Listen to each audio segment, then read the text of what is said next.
அதுதாங்க பார்க்க விடலைன்றது எல்லாருக்குமே இப்போ தெரியும். மக்கள் எல்லாருமே தெளிவா இருக்காங்கன்னு சொல்றது காரணம் வந்து பார்க்க விடலைன்றது மக்களுக்கே தெரியுது. ஏன் பார்க்கலன்னு கேள்வி கேட்டுட்டு இருக்கிறது யாருன்னு பாத்தீங்கன்னா நம்மள மாதிரி ஜேர்னலிஸ்டும் பிடிக்காதவர்கள் மட்டும்தான் அப்படி பேசுறாங்களே தவிர மக்கள் யாருமே வந்துட்டு விஜய் ஏன் பார்க்கலன்ற வருத்தத்தை தெரிவிக்கிற மாதிரி எனக்கு தெரியல.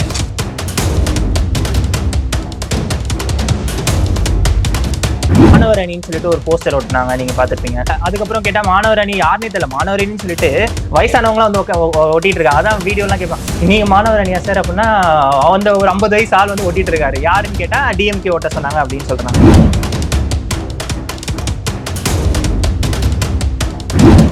இதனாலதான் வந்து நாங்க பிஜேபியும் டிஎம்கேவும் ஒண்ணு அப்படின்னு சொல்லி விஜய் சைட்ல சொல்றதுக்கான காரணம், பிஜேபி வந்து எப்படி வந்து நியூ மீடியா சேனல் எல்லாத்தையும் கண்ட்ரோல் பண்றாங்க, மக்கள் வந்து பேச விட மாட்டாங்க, இவங்க கட்சிக்கு வந்தா வந்து நல்லவங்க ஆயிடுவாங்கன்ற மாதிரி இப்போ கமல்ஹாசன் அவர்களே அவங்க கட்சியில சேர்த்துக்கிட்டாங்க. சீமான் அவர்கள் வந்து டிஎம்கே வந்து விலகி போயிட்டாரு அப்படின்னு சொல்லி நிறைய கம்ப்ளைண்ட் வருது.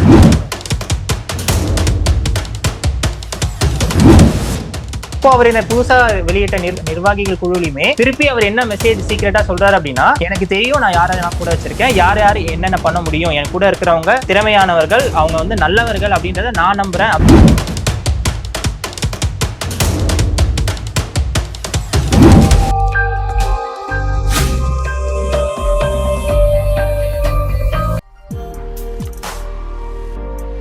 அகாட் வியூவர்ஸ் எல்லாருக்குமே வணக்கம். இன்னைக்கு நம்ம கூட யார் இருக்காங்கன்னா, இன்ஃப்ளூயன்சர் ரிச்சர்ட் தான் நம்ம கூட இருக்காரு. இப்போ சமீபமாக அவர் இந்த டிவிகே கட்சி ஆதரித்தும் அந்த விஜய் அவர்கள் ஆதரித்தும் இப்போ பல்வேறு கருத்துக்கள் பேசியிருந்தாரு. அவர் சைடு இருக்கிற நியாயங்கள், அவர் என்ன மாதிரி ப்ரெஷர் பண்ணுறாங்க, இந்த மாதிரி பல்வேறு விஷயங்கள் பற்றி பேசியிருந்தாரு. இப்போ அவர்கிட்ட தான் திரும்பவும் பேச போகிறோம். டிவிகே கட்சியினோட செயல்பாடுகள் எப்படி இருக்கு, இந்த கரூர் சம்பவத்தை அவங்க எப்படி ஹேண்டில் பண்ணுறாங்க, இந்த மாதிரி பல்வேறு விஷயங்கள் தான் பேச போகிறோம். வாங்க அவர்கிட்ட பேசலாம். பிரதர் வணக்கம். வணக்கம், எப்படி இருக்கீங்க? நல்லா இருக்கேன். ஓகே, நான் முன்னாடியே சொன்ன மாதிரி தான், நீ இப்போ உங்கள் சமீபத்திய ரீல்ஸு கண்டென்ட் எல்லாமே நான் பார்த்தேன். ரொம்ப சீரியஸாக விஜய் சாருக்கு சப்போர்ட் பண்ணுறதும் டிவிகே கட்சி ஆதரித்து பேசுறதும் நாங்கள் பார்த்துருந்தோம். இப்போ முதல் கட்டமாக பார்த்தோம்னா, இப்போ அடுத்தடுத்து வெளியே வந்து நிறைய பண்ணியிருக்காங்க. அந்த குடும்பங்களை மீட் பண்ணியாச்சு. அதுக்கப்புறம் அந்த புதிய நிர்வாக குழு பட்டியல் எல்லாமே பார்த்துருந்தோம். இப்போ நிறைய பேர் கேட்ட கேள்வி அதான், விஜய் சார் ஏன் போய் பார்க்கல அப்படின்றது. அவருக்கு இருக்கக்கூடிய ப்ரெஷர்னா என்ன சொல்லுவீங்க?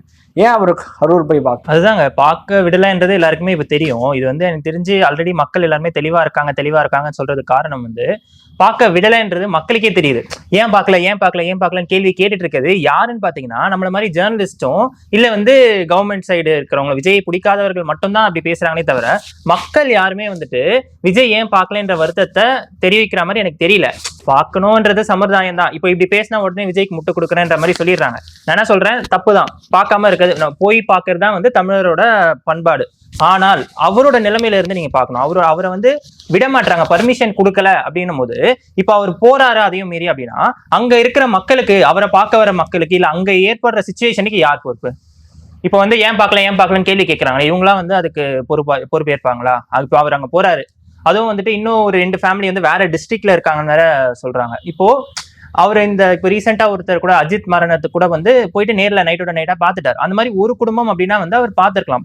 அந்த மாதிரி 41 குடும்பம் அப்படின்றதுனாலதான் வந்துட்டு பிராக்டிக்கலா இது வந்து பாசிபிள் இல்லை அப்படின்றதுதான் அங்க இருந்து சேஃபா கூட்டிட்டு வந்திருக்காங்க. ஓகே, இப்ப பார்த்தோம்னா அவர் பெர்மிஷன் கேட்டோம், அதனால கொடுக்கல அப்படின்னு தான் நீங்க சொன்னீங்க. இப்ப நிறைய பேர் சொல்றதால பெர்மிஷன் லெட்டரே கொடுக்கல, அவங்க போலீஸ்கிட்டயோ கோர்ட்லயோ அவங்க அனுமதியே கேட்கல, ஆனா வெளியே வந்து அனுமதி கேட்டதா சொல்றாங்க அப்படின்றாங்க. உங்களுக்கு இதுல என்ன தோணுது? நீங்க அனுமதி கேட்டு கொடுக்காம திருப்பி கோர்ட்டுக்கு போயிட்டு கோர்ட் வந்து இவங்க யாரு டிஜிபி கிட்ட கேட்டுக்கோங்க அப்படின்னு சொல்லிட்டு அவர் திருப்பி வந்து நீங்க அந்த ஏரியா எஸ்பி கிட்ட கேட்டுக்கோங்க அப்படின்னு சொல்லி இப்படிலாம் வந்து அவங்க அலக்கழிச்சிருக்காங்க. ஸோ மக்களுக்கு தெரியவங்க எல்லாமே 1000 தான் நம்ம சொன்னாலும் வந்து மக்களுக்கு வந்து விஜய் மேல கோபம் இல்லை, பரிதாபம் தான் இருக்கு. ஸோ வந்து அந்த பரிதாபம் எலெக்ஷன் கிட்ட வரும்போது வந்து கோபமா மாறும். அதாவது வந்து இந்த ஆளுங்கட்சி மேல் கோபமா மாறும் அப்படின்னு சொல்லி நினைக்கிறேன். அந்த எலெக்ஷன் ரிசல்ட்டுமே அதை நம்ம பார்க்க முடியும். ஓகே, இப்ப அடுத்தபடி அவர் அந்த மக்களை கூட்டிட்டு வந்து பார்த்தாருல, அங்க உண்மையாலுமே காலில் விழுந்து அழுந்தாரு அப்படின்ற மாதிரிலாம் சொல்றாங்க. அவர் உண்மையாலுமே காலில் விழுந்திருப்பாருன்னு தோணுதா? மற்றவங்களாம் இல்ல பொய்யான ஒரு கட்டுக்கதை தான், அவர் அப்படி பண்ணியிருக்கலாம் வாய்ப்பே இல்லை அப்படின்ற மாதிரிலாம் சொல்றாங்க. அது அங்க போன ஃபேமிலி மெம்பர்ஸே சொல்றாங்கல்ல. ஆக்சுவலா ஃபர்ஸ்ட் டே வந்து இந்த டவுட் எனக்கும் இருந்துச்சு. என்னன்னா இது சொல்றாங்க, ஏன்னா வந்து டிவிகே சைட்ல இருந்து அதெல்லாம் ஷேர் பண்ணிட்டு இருக்காங்க, இந்த மாதிரிலாம் விழுந்துட்டாருன்னு. ஆனா அது அபிஷியலா தெரியல. ஆனா அடுத்த நாள் வந்து அந்த குடும்பத்தினரே வந்துட்டு அந்த ஒரு வயசான தாத்தாவா இருக்கட்டும், ஒரு அம்மாவா இருக்கட்டும், அவர் ஒரு யங்கான ஒரு மனிதர் தான், யங்ஸ்டர் யாரோ, அவர் சொல்லுவார் வயசு வித்தியாசம் எல்லாம் பார்க்காம எல்லார் காலையும் விழுந்துட்டாரு, எங்களுக்கே ரொம்ப கஷ்டமா இருந்துச்சு அப்படின்னு சொல்றாங்க. ஸோ விழுந்திருக்காரு என்பது உண்மைதான். அவங்க ஏங்க போய் சொல்லணும், குடும்பத்தினர் ஏங்க போய் சொல்லணும், சும்மா அதுதான். இது வந்து ரொம்ப காசு கொடுத்து நடத்தப்படுற ஒரு ஹேட் கேம்பெயின் அகேன்ஸ்ட் விஜய் தான் நான் பாக்குறேன்.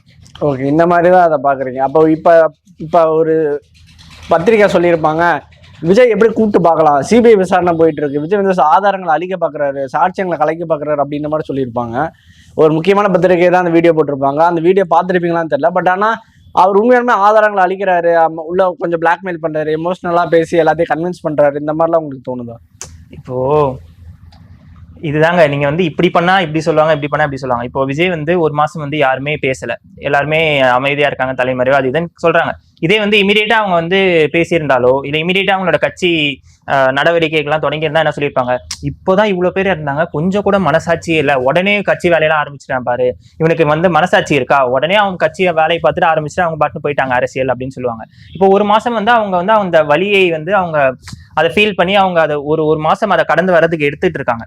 அப்ப இப்ப என்ன சொல்றாங்க, ஒரு மாசம் அமைதியான்ட்டாங்க. சாட்சியங்களை அழிக்க பார்க்கணுன்ற அவசியம் அவருக்கு கிடையாது. அதே மாதிரி இப்போ இந்த இன்னொரு செய்தி கூட நீங்க பார்த்திருப்பீங்க, இந்த பென்டிரைவ் ஃபைல்ஸ் எல்லாம் எரிக்கப்பட்ட நிலையில வந்து அந்த இது பக்கத்துல கண்டுபிடிக்கப்பட்டது அப்படின்னு சொல்லிட்டு. அதே மாதிரி இப்போ சிபிஐ கேஸ் போயிட்டு இருக்கும் போது உண்மை கண்டறியும் குழு அப்படின்னு சொல்லிட்டு ஒரு 3 பேர் வந்து திடீர்னு வந்து பேட்டி கொடுக்குறாங்க. இதெல்லாம் அப்ப இது வந்து கேஸை திசை திருப்புற வழி இல்லையா? சிபிஐ போயிட்டு இருக்குல்ல. இப்போ வந்து முதல்வர் ஸ்டாலின் சார் அவர்களே என்ன சொல்றாங்க, இப்போ வந்து எந்த ஒரு கட்சி அவங்களே அந்த தலைவனுமே அந்த மாதிரி பண்ண மாட்டாங்க, நீங்க வந்து இதெல்லாம் பண்ணாதீங்க, அமைதியா இருங்கன்னு சொல்லி சொல்றாங்க. ஆனா அதை வந்து அவரோட கட்சிக்காரர்கள் வந்து ஃபாலோ பண்றாங்களா? கிடையாது. அப்ப வந்து வெளி தோற்றத்துல மட்டும் வந்து எல்லாம் அமைதியா இருங்க அப்படின்னு சொல்லிட்டு அடித்தட்டத்துல வந்துட்டு போட்டு விஜய் அட்டாக் பண்ணிட்டே இருக்காங்க. அதுதான் நடக்குது. சோ விஜய்க்கு வந்து அந்த மாதிரி அந்த சாட்சியங்களை அழிக்கணும் அப்படின்ற அவசியம்லாம் ஒன்றும் கிடையாது. அந்த மாதிரி பண்ணணும்னு நினைச்சிருந்தா அவருக்கு அதுக்கான காரணமே கிடையாது. அவர் என்ன தப்பு பண்ணாரு அப்படின்றதுதான் ஒரு கேள்வி. அவரே சொல்லியிருப்பாரு, நாங்க வந்து எங்களுக்கு கொடுக்கப்பட்ட இடத்தில் கொடுக்கப்பட்ட நேரத்தில் நாங்க வந்து பேசிட்டு போனதை தவிர வேற எந்த தவறும் பண்ணல அப்படின்னு சொல்லிதான் அவர் வெளியிட்ட அந்த வீடியோலயே பேசியிருப்பாரு. ஸோ சாட்சியங்களை அழிக்கிற இதுவெல்லாம் நான் பார்க்கல. அண்ட் இன்னொரு முக்கியமான விஷயத்த நான் இந்த இடத்துல சொல்லணும்னு நினைக்கிறேன். நார்சிசிஸ்ட்னு கொஞ்ச நாளைக்கு முன்னாடி ஒரு கேம்பெயின் பண்ணிட்டு இருந்தாங்க. நார்சிசிஸ்ட்னா வந்து நான் அப்படி அந்த ஒரு ஈகோட இருக்கிற ஒரு ஆளு அப்படின்னு சொல்லிட்டு ஒரு பெரிய பத்திரிகையாளர் ஒரு லேடி அவங்க போடுறாங்க. என்னன்னா அந்த லைட் ஆஃப் பண்ணி ஆன் பண்ணுவார் பாத்தீங்களா, அந்த வீடியோவை எடுத்து போட்டுட்டு இந்த கரூரோட லிங்க் பண்ணி போடுறாங்க. இதை பார்த்து தான் விஜய் சிரிக்கிறாரு என்ற அர்த்தத்துக்கு போடுறாங்க. அப்ப விஜய் வந்து ஒரு நார்சிசிஸ்ட், தன்னை பத்தி மட்டுமே யோசிக்கிற ஒரு ஆள் அப்படின்னு சொல்லி இருந்துச்சுன்னா, ஒரு நார்சிசிஸ்ட் வந்து ஏன் வந்து மக்கள் காலில் போய் விழணும்? நார்சிசிஸ்ட் அப்படி விழ மாட்டாங்க. அப்படி ஒரு ஈகோ இருக்கிறவன் எப்படி காலில் விழுவான்? இதுக்கு முன்னாடி எல்லாம் கூட விஜய் வந்து நடந்து போகும்போது ஒரு ரிப்போர்ட்டரை யாரோ ஒரு செருப்பு கீழே வந்துடும், அதை எதாச்சியா எடுத்து கொடுக்கறதா இருக்கட்டும், இல்ல இந்த எஜுகேஷன் ஃபங்க்ஷன்ல எல்லாம் பார்த்திருப்பீங்க, மக்கள் கிட்ட வந்து சாதாரணமா பழக்கதா இருக்கட்டும், ஒரு தம்பிலாம் வந்து மேல கை போட்டு போட்டோ எடுப்பாங்க. நார்சிசிஸ்ட் இதை அலோவ் பண்ணவே மாட்டாங்க. நீங்க போய் சைக்காலஜி படிங்க. நார்சிசிஸ்ட் அப்படின்ற அந்த ஈகோ இருக்கிறவன் ஏன் வந்து இதெல்லாம் அலோவ் பண்ணணும், ஏன் காலில் விழணும்? அப்ப காலில் விழும் அளவிற்கு அவன் வந்து மக்களை வந்து சரிக்கு சமமா பாக்குறான். சோ அதுவுமே வந்து எல்லாமே ஒரு பொய்களாலும் ஹேட்னாலும் வந்து விஜயை தாக்குற ஒரு விஷயமா தான் நான் பாக்குறேன். இன்னும் என்னென்ன மாதிரி பிளான் பண்ணி விஜய் சாருக்கு அகைன்ஸ்டா இந்த மாதிரி திட்டமிட்ட பொய்யா பரப்புறாங்க நீங்க நினைக்கிறீங்க? திட்டமிட்ட பொய் பரப்புறாங்கன்றதை தாண்டி இதை நினைச்சு மக்களுக்கு கோவம் வராது அப்படின்றதுதான் எனக்கு ரொம்ப கஷ்டமா இருக்கு. அதுக்கு நான் வரேன். முதல்ல திட்டமிட்ட ஆரம்பத்துல இருந்தே எல்லாருக்குமே தெரியும். லைக் வந்து இந்த மாணவர் அணின்னு சொல்லிட்டு ஒரு போஸ்டர் ஒட்டினாங்க, நீங்க பாத்துருப்பீங்க. அதுக்கப்புறம் கேட்டா மாணவர் அணி யாருன்னே தெரியல. மாணவர் அணின்னு சொல்லிட்டு வயசானவங்களாம் வந்து ஒட்டிட்டு இருக்காங்க. அதான் வீடியோ எல்லாம் கேட்பான், நீங்க மாணவர் அணியா சார் அப்படின்னா அந்த ஒரு 50 வயசு ஆள் வந்து ஒட்டிட்டு இருக்காரு, யாருன்னு கேட்டா டிஎம்கே ஓட்ட சொன்னாங்க அப்படின்னு சொல்றாங்க. அதுல ஆரம்பிச்சு ஃபுல்லா மீடியால இருந்து ஜேர்னலிஸ்டுக்கு காசு கொடுத்து பேச வைக்கிறதா, அதை விட தாண்டி இப்போ ரீசெண்டா நீங்க பாத்துருப்பீங்க, ஒரு அக்கா வந்து பேசியிருப்பாங்க, டிஎம்கே கவர்மெண்ட் தான் சூப்பரா இருக்கு அது இதுன்னு பார்த்தா வந்து அவங்க கலைஞர் டிவி ஆங்கரா இருப்பாங்க. சோ எல்லாமே அது வந்து ஒரு பப்பெட்ஸா வந்து இவங்களே, நீங்க ஒரு பார்ட்டிக்கு காசு கொடுத்து பேச வைக்கட்டா இருக்கட்டும், இல்ல இவங்களே வந்து மக்கள் ஒப்பீனியனை வந்து ஜெனரேட் பண்ண பாக்குறாங்க. ஆனா கள நிலவரம் வேறையா இருக்கு. மக்கள் வந்து விஜயோட சப்போர்ட்டா தான் இருக்காங்க, விஜயோட நம்ம புள்ள அப்படின்னு தான் நினைக்கிறாங்க. அதுக்காக விஜய் பண்ற எல்லாத்தையுமே ஒத்துக்கணும் அப்படின்னு கூட கிடையாது. நான் என்ன சொல்றேன், இப்போ விஜய் சைடுல குறைகள் இருக்கா, விஜய்க்கு வந்து சாமர்த்தியசாலித்தனம் இருக்கா, விஜய்க்கு ஓரளவுக்கு சுயநலம் இருக்கா, ஜென்ரலா கேட்டீங்கன்னா அரசியல் அதெல்லாம் தேவை இருக்கு. ஆனால் இவங்க எதிரில இருக்கிற இவங்க அனைவரையும் இவங்களோட விஜய் கெட்டவர் அப்படின்னா நாங்க ஒத்துக்க முடியாது. ஏன்டா உங்களுக்கு இவங்களா பார்த்தா பயமா இல்லையாடா? இப்போ விஜய் மாதிரி ஒரு பயங்கரமான ஒரு ஆக்டர், இவ்வளவு பெரிய ஃபேம் இருக்கிற ஒரு ஆளியை இப்படி போட்டு அடிக்கிறாங்க, என்னை எதிர்த்து நீ கேள்வி கேட்பியாடா அப்படின்ற அந்த அதிகார திமிரை பார்த்து ஒரு உங்களுக்கு கோவம் வரல, பரவாயில்ல எனக்கு விஜய் பிடிக்காதனால அடிவாங்க நீங்க சொல்றீங்க அப்படின்னா, நாளைக்கு நீங்க ஒரு பிரச்சனைன்னு சொல்லி கேள்வி கேட்டாலும், உங்க ஏரியால ஒரு பிரச்சனை அப்படின்னு கேள்வி கேட்டாலும் இவங்க வந்து இதே தான் பண்ணுவாங்க. நீங்க வந்து உங்கள் குரல் சைலண்டா இருக்கிற வரைக்கும் ஓகே, நீங்க அமைதியா இருக்கலாம். நீங்க ஒரு பவர்ஃபுல்லான ஆளாவோ இல்ல உங்களுக்கு குரல் நிறைய பேர் கேட்டுச்சு அப்படின்னா வந்து உங்களையும் காலி பண்ணதான் பார்ப்பாங்க. அப்ப உங்களுக்கு கோபம் வர வேண்டியது இந்த அதிகார வர்க்கத்தின் மீது தானே தவிர கேள்வி கேட்கும் நபரான விஜய் மீது கிடையாது. ஸோ இப்போ அடுத்தபடியா திமுக சைட்ல இருந்து நிறைய ப்ரெஷர் இருக்கு அப்படின்ற மாதிரி டிவிக்கு ஆதரவாளர்கள் ட்விட்டர்லயும் சரி இன்ஸ்டாகிராம்லயும் சொல்றாங்க, இல்ல வெளியில பொது வெளியில் வந்தும் சொல்றாங்க. திமுக எந்த அளவுக்கு ப்ரெஷர் கொடுக்குறாங்கன்னு நினைக்கிறீங்க டிவிக்கு?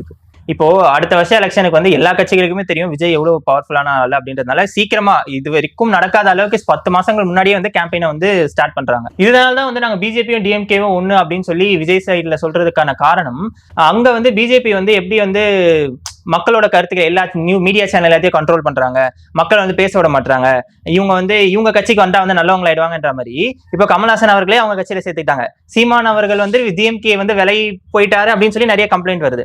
அந்த மாதிரி அங்க நடக்கிறது எல்லாத்துக்குமே இங்கேயே நடக்கும்போது அது ரொம்ப ஆப்வியஸாவே தெரியுதுல, ரொம்ப இதுவா அவங்க சைடு ப்ரெஷர் இருக்குன்னு தான் நினைக்கிறீங்க? ஸோ அதேபடி பார்த்தோம்னா இப்ப இன்னைக்கு சைடு பார்த்தோம்னா விஜய் சாரை சுத்தி இருக்கிற மனிதர்கள் தான் கொஞ்சம் தவறானவர்களா இருக்காங்க, தப்பான கைடன்ஸ்ல இருக்காரு விஜய் அப்படின்ற மாதிரி சொல்றாங்க. ஜான் ஆரோக்கியசாமியா இருக்கட்டும், புசி ஆனந்தா இருக்கட்டும், ஒரு தவறான கைடன்ஸ் அவங்களுக்கு இருக்குன்னு சொல்றாங்க. உண்மையாலுமே விஜய்க்கு அந்த மாதிரி தவறான கைடன்ஸ் இருக்கு? ஓகே, ஃபர்ஸ்ட் தவறான கைடன்ஸ் இருக்கு அப்படின்னாலும் விஜயை மேஜரான இந்த குற்றச்சாட்டு வந்து பிளைண்ட் சப்போர்ட்னு ஒரு விஷயம் சொல்றாங்க.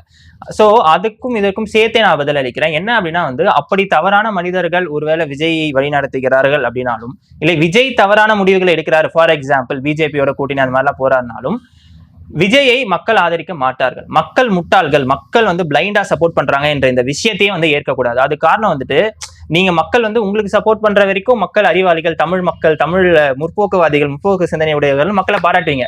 மக்கள் உங்களை எதிர்த்து கேள்வி கேட்டு விஜய்க்கு கொஞ்சம் சப்போர்ட்டா போனோன்னா வந்து மக்கள் முட்டாள்கள், இந்த சினிமா முகம் அது இதுன்னு நீங்க சொல்ல ஆரம்பிச்சிருங்க. அப்ப உங்களை சப்போர்ட் பண்ற வரைக்கும் மக்கள் வந்து புத்திசாலி அறிவாளிகள், உங்களை சப்போர்ட் பண்ணலன்னா வந்து மக்கள் முட்டாள்கள், பிளைண்டா வந்து ஒரு சினிமா நடிகன் பின்னாடி போறான்னு சொல்றீங்க. சோ அதுதான் இப்போ விஜய் வந்து தவறாக வழிநடத்தப்படுகிறார் அப்படின்றத நான் நம்பல. ஏன்னா விஜய் வந்து குழந்தையெல்லாம் கிடையாது, அவருக்கு வந்து எல்லாமே தெரிஞ்சுதான் பண்ணிட்டு இருக்காரு. சோ அவருடைய தந்தையை தள்ளி வைத்த அவர் தந்தையினர் சொன்ன அந்த விமர்சனத்துல இருந்தா இந்த பேச்சு இன்னும் அதிகமாக வர ஆரம்பிச்சிச்சு. இப்போ அவர் இந்த புதுசா வெளியிட்ட நிர்வாகிகள் குழுலையுமே திருப்பி அவர் என்ன மெசேஜ் சீக்கிரட்டா சொல்றாரு அப்படின்னா, எனக்கு தெரியும் நான் யாரெல்லாம் கூட வச்சிருக்கேன், யார் என்னென்ன பண்ண முடியும், என் கூட இருக்கிறவங்க திறமையானவர்கள், அவங்க வந்து நல்லவர்கள் அப்படின்றத நான் நம்புறேன் அப்படின்றதான் திருப்பி புதுசா நாங்க வந்து புதியதாக வெளியிடுறோம் அப்படின்னு சொல்லிட்டு படிச்சு பாத்தீங்கன்னு வச்சுக்கோங்களேன், ஸ்டார்டிங்ல திருப்பி அதே பேர் தான் வரும். என்னடா புதுசா ஏதோ சொல்றாருன்னு பார்த்தா திருப்பி ஆனந்த், நிர்மல்குமார் அதே தான் வருது. அப்ப அவர் என்ன சொல்ல விரும்புறாரு அப்படின்னா வந்து என் கூட இருக்கவர்களை நான் நம்புகிறேன், மக்களும் நம்ப வேணும் அப்படின்னு அவர் சொல்றாரு.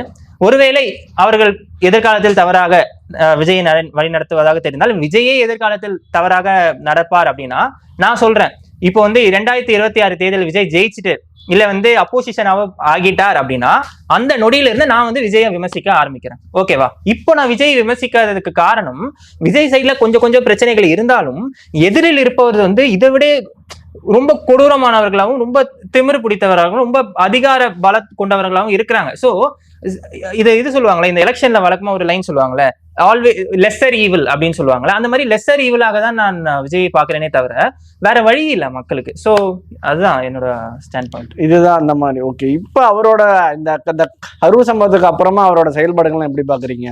இப்ப முத்துராமலிங்க தேவருக்கு போட்டோக்கு மாலை போட்டதை அதே விமர்சிக்கிறாங்க, இது கூட வெளியே வரமாட்டீங்களா, ஆபீஸ்லயே இருந்த மாலை போட்டீங்களான்னு கேக்குறாங்க. அவர் வெளியே வரமாட்டேன்றாரு, இந்த கிரிட்டிசிசம் எப்படி பாக்குறீங்க? இதுதாங்க முதல்ல ஆரம்பிச்சீங்க நீங்க, வெளியில வரமாட்டாரு விஜய், வெளியே வரமாட்டாரு, ட்விட்டர்ல யாரு வெளியே வர சொல்லுங்க, என்ன பயமான்னு கேட்டீங்க. திருச்சியில எல்லாம் வர முடியாது, எங்க ஏரியான்னு சொன்னீங்க. அப்ப வந்து ஆல் ஏரியாலையும் நாங்க தான் யாரு அப்படின்னு சொல்லி வெளியே வந்ததுக்கு அப்புறம் என்ன ஆச்சு அப்படின்னா வந்து கூட்டத்தை பார்த்து பயந்துட்டு ஐயோன்னு பதறிட்டு வந்து கூட்டம் வந்து ஓட்டாம வராதுன்னு சொல்லியிருந்தீங்க. இப்போ வந்து திரும்பி வந்து இந்த மாதிரி ஒரு இன்சிடென்ட் நடந்ததுக்கு அப்புறம் வெளியே இன்னும் நிகழ்வுகள் நடத்தல, அவங்க அதுக்கு இனிமேல் நடத்துவாங்க கண்டிப்பா. இப்போ திருப்பி வந்து முதல்ல இருந்து திருப்பி ஆரம்பிக்கிறீங்க, என்னது திரும்பி வெளியே வர மாட்டாரு. சோ இதெல்லாம் மக்களுக்கே தெரியும், ரொம்ப சில்லியா இருக்கு, ரொம்ப ஓகே. இப்ப இந்த கட்சி நிர்வாகிகள் யாருமே 30 நாளா வெளியே வரல இல்லையா? எல்லாருமே தலைமறைவாயிட்டாங்க, அப்ஸ்கவுண்ட் ஆயிட்டாங்க அப்படின்ற மாதிரி சொல்றாங்க. இப்பதான் மணி வந்து இன்டர்வியூ கொடுத்தாரு, லைவ்ல இன்டர்வியூ கொடுத்திருக்காரு, ராஜ்மோகன் அவர்கள் வெளியே வந்து பேசிருக்காங்க. கட்சி நிர்வாகிகள் ஏன் வெளியே வரல? கட்சி நிர்வாகிகள் அதுதான் அவங்க சொல்றாங்க இல்லைங்க. அவங்க வந்து எங்களுக்கு துக்கம், அந்த துக்கத்தை வந்து நாங்க ஃபீல் பண்ணி நாங்க வந்து அதுக்கான ஒரு எங்களுக்கு அதுக்கான நேரம் தேவை. அதை வந்து 41 பேர் வந்து எங்களோட குடும்பத்தில் ஒருவரா பாக்குறோம் அப்படின்னு சொல்றாங்க. சோ அந்த துக்கத்துல இருக்கும் போது வந்து நீங்க போய் ஏன் பேசல அப்படின்னு கேட்க முடியாது. அதே மாதிரி அவங்க சைட்ல வந்து அவங்க ஃபர்ஸ்டே விஜய் ஒரு வீடியோ தெளிவா போட்டிருப்பாங்க. லைக் வந்து நாங்க கேஸ் போடுறோம், நீதி வெல்லும் அப்படின்னு சொல்லி அவங்க ஸ்டாண்ட்ல ஓரளவு கரெக்டா இருக்காங்க. கேஸ் நடக்குது.